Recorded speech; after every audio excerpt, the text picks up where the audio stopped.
G'day ladies and gents, and welcome back to Rise of Flight with Mags, and welcome aboard the Roland C.IIa, an aircraft that carries the unfortunate nickname of the Whale. Although having said that, one of the most popular Allied fighters in this particular period was nicknamed the Camel, so maybe it's not such a bad name after all. This is it's an interesting machine.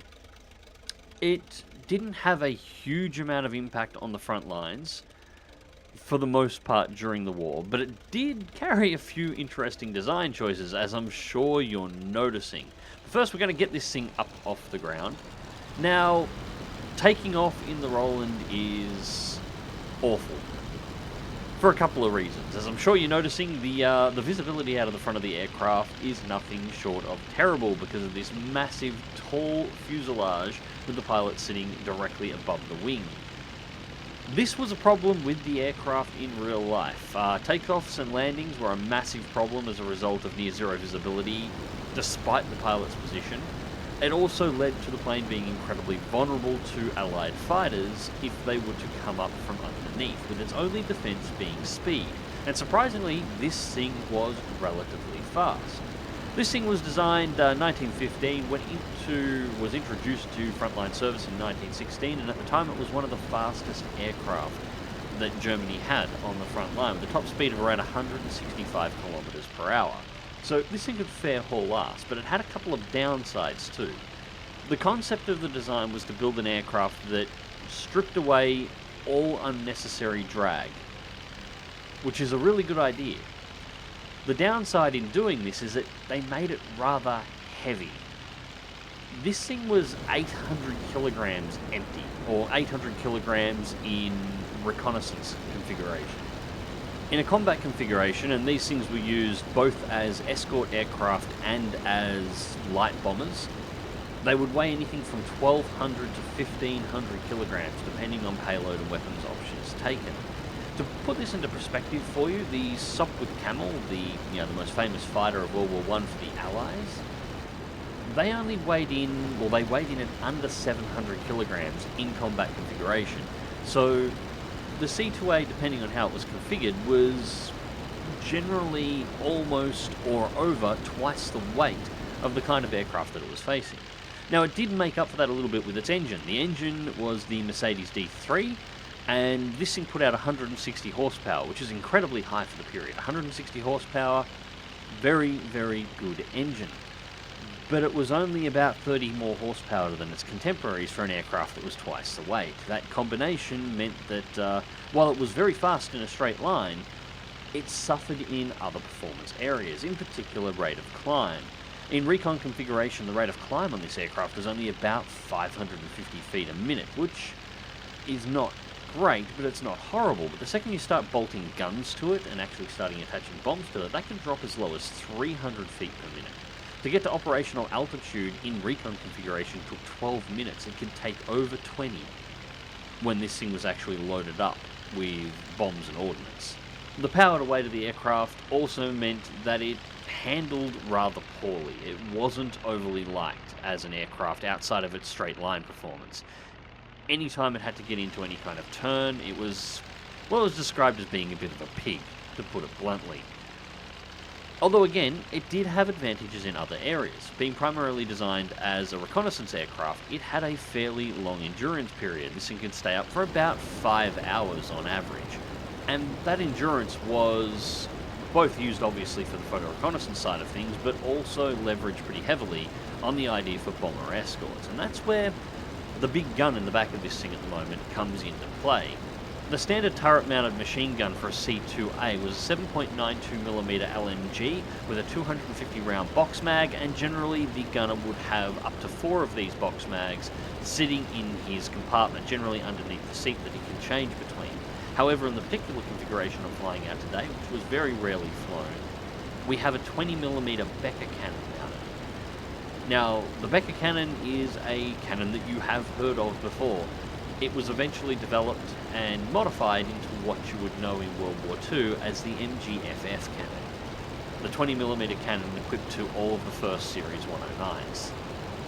Now, having a 20mm cannon mounted as your turret is obviously a massive thing in World War I, but there was a small catch.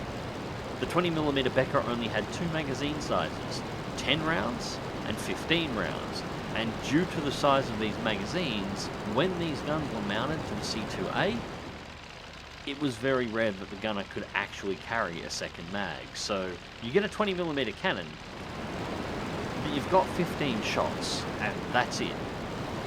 Now, we've just dropped our bomb there. That was a 50kg bomb. It was the largest bomb the C.IIa was actually capable of carrying, and again, this was a relatively unusual load for it to actually carry. As a general rule, its main bomb load, if it was going on a bomb mission, would be 4 12.5 kilo bombs, significantly smaller and carried in exactly the same area in between the wheel struts. We've gone for the 50 kilo on this one because obviously our target was a rather large factory, and, well, 12.5s simply wouldn't have been enough.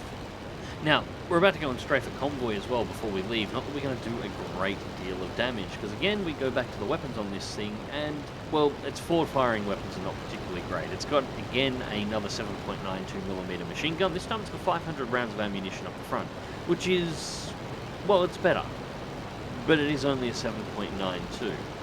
It's a large enough caliber that if you hit the driver of one of these vehicles, it's obviously going to do significant damage. But a 7.92 round against a moving target from a moving target that's twitchy as hell, especially at high speed like this dive is going to be. The C.IIa in particular, I have noticed in-game, I couldn't find any information regarding this flight characteristic in real life, although it does make a certain level of sense. Once you start pushing up towards 160 kilometers an hour, it gets really twitchy in the vertical axis. Very small movements, including just the small twinge on the stick as you pull the trigger, are enough to cause the nose to dip and move by a significant margin. This makes precision aiming fairly difficult. And the 7.92 is also a small enough round that if you do not hit the meat, the metal is probably going to keep rolling, even with a few extra holes in it. Now, I did consider actually jumping into the turret here and seeing whether or not I could hit the vehicles with the 20mm, because that would make a mess of them, but the downward arcs on the rear gun are not incredibly great, so you'd have to get pretty low in order to be able to get the shots in the first place, which means you would need to fly parallel to the convoy in order to be able to get the 20mm on target. So low altitude flight while controlling the aircraft from the back seat while also controlling a turret that you're trying to fire sideways at moving vehicles, and you only get 15 shots. The chance of hitting one is not particularly great. Anyways, just rotating back around to the target.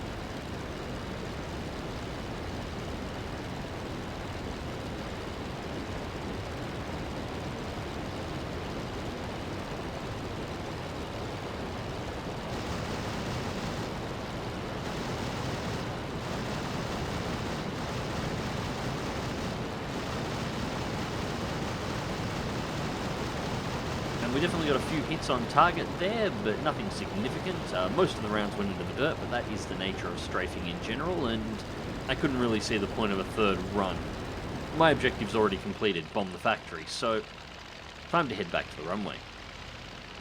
So, landing the C.IIa, and this is a whole other interesting discussion.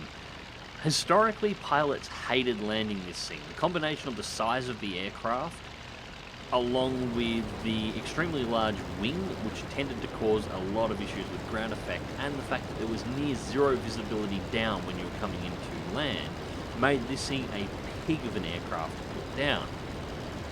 Funnily enough, in Rise of Flight, it's one of the aircraft that I've had the least amount of problems with. The biggest issue when bringing this into land, at least what I've found from Rise of Flight, is to make sure you bleed off as much of your airspeed as you possibly can, hence the nice long loop around the airfield, although I do this pretty standard with most aircraft as I'm coming into land. On the approach, I did land a little bit further out, as I tend to allow enough space to be able to abort and be able to retake off if it's necessary to do so. So a nice long extended glide path, although I was a little bit shorter here than I probably should have been. I wanted to touch down just on the other side of the road, just ahead, but my descent rate got a little bit too fast, so I'm about to throttle up here to try and keep myself in the air, but I actually touch down just before the road and get a tiny little bounce, which is enough to actually bounce over the road before the aircraft comes to a complete, well, not a stop, but, you know, all points touching the ground and in the process of slowing down. So there's the bounce. And that's it. Wheels down and the tail is down and we are slowing down and that's it. For an aircraft that in real life was an absolute horror to land, in Rise of Flight, I actually find this to be one of the easier ones. Anyways, ladies and gents, I hope you enjoyed the video and thank you very much for watching. I will be doing a few more videos like this one where I just chat about, you know, aircraft in general, like I used to back in the old days. I've been sort of missing doing videos like that, and so we'll be doing a few more of those now coming into the future. Anyways, guys, until next time, remember to click that like button if you did, share and subscribe if you want to see more, and as always, take care.